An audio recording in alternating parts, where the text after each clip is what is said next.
Hello, friends, and welcome to another episode of the Classical Republican Book Review. Today we're reviewing The Spanish Civil War by Paul Preston.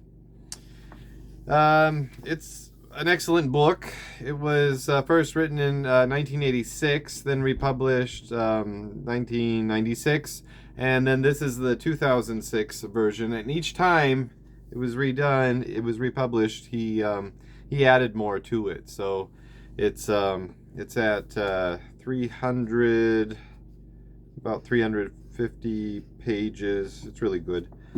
One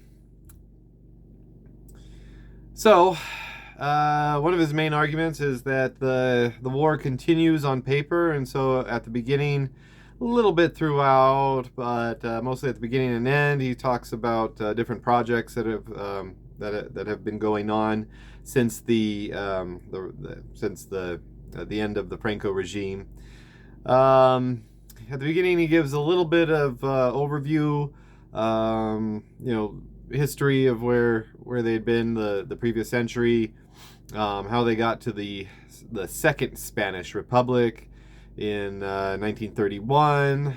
Some other interesting arguments is that he really explains the culture war that is going on between landowning, industrialists, Catholics, and the workers' unions, anarchist socialists.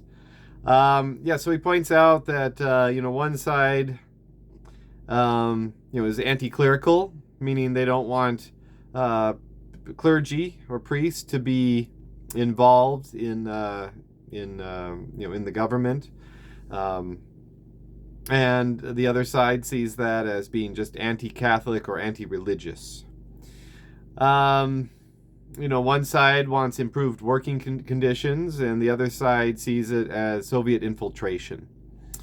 One side, wants women's rights, and the other side sees that as free love and licentiousness. Catalan self-rule is seen not as national disunity and a jab at the army, because the army had been the ones who kept them a part of the nation in the past by subduing their independence movements. It gives a great overview of the history, also the political history. It has a nice glossary in the back with all the and then it has a section on acronyms, list of abbreviations. You really need that because there's so many groups that are identified by their acronyms, and so it just says what the name is, and then the acronym, what the name is, and then a little one sentence explanation of who they are.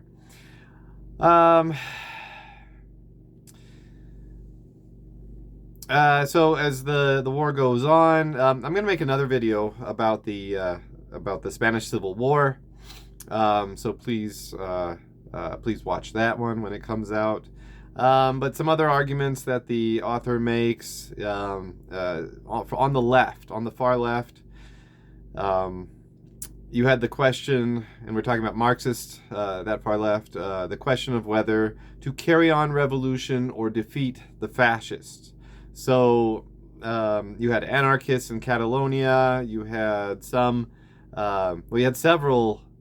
communist organizations that were aligned with the Republicans and Socialists, and trying to achieve their own goals of reforming society. So the ones who were aligned with the Soviet Union were intent on defeating the fascists first, and then carrying on a revolution later. And so that kind of led to a little bit of infighting. There was infighting between the communists who were allied with, had very close relations. Of course, the whole republic was allied with the Soviet Union. But you had certain organizations that were kind of doing the bidding of Stalin. Um, and so that meant that they had to get rid of all the Trotskyists amongst them throughout Spain. And so that meant the POUM, which was a Trotskyist organization, Trotskyist communist Marxist organization. That is also the organization that George Orwell was a part of, because the socialist organization that he was a part of in England was affiliated with the POUM. So so that's where he fought during the war. He wasn't in one of the international brigades. And so there was infighting, but the author points out that that isn't what really caused the downfall of the Republic. Sure, it weakened it, wasn't helpful at all. But what really caused the downfall of the Republic was all the help that Franco was getting from the Germans and Italians, his fellow fascists. One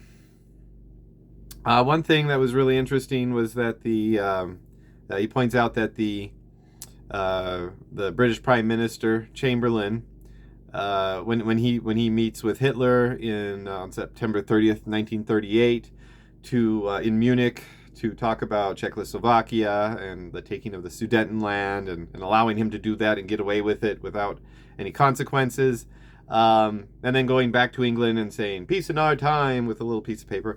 That really condemned the Republic in Spain, because that meant that if Hitler isn't going to be challenged in any way for anything he does, he's going to keep getting away with it, and he'll continue sending aid to Franco. So the author argues that, all things being equal, the Republicans would have won. So this book really shook me. It was really, really good, really well written, very well organized. Maybe I'm reading it in December 2021, and in Idaho, of all places, where we just had a little incident with Charlie Kirk. Came to Boise and was speaking with an audience, and somebody in the audience said, "When do we